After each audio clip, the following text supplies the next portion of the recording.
I am the Tofu Golem. Please enjoy the video. In this video, I will show how to make whipped cream from a packet.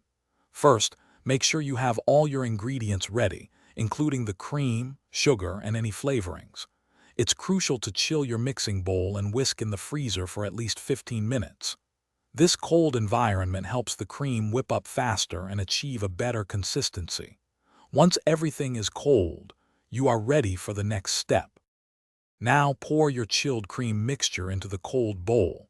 Start whipping on a low speed to prevent splattering, then slowly increase to medium-high.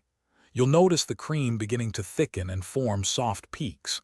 Continue whipping until it reaches your desired consistency, whether that's soft and fluffy or firm and stiff. Be careful not to overwhip, or it will turn grainy.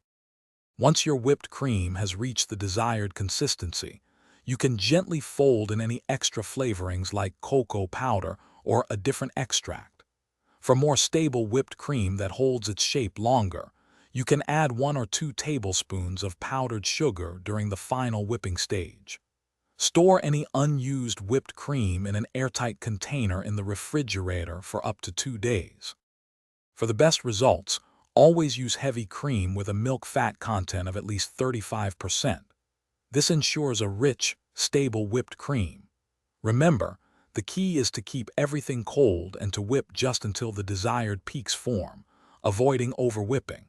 If you're looking for ways to improve your financial well-being, check out the description below for a link to a fantastic book that can truly change how you think about money, as well as other helpful deals. Enjoy your delicious homemade whipped cream. Thanks for watching. Consider subscribing if we helped you today.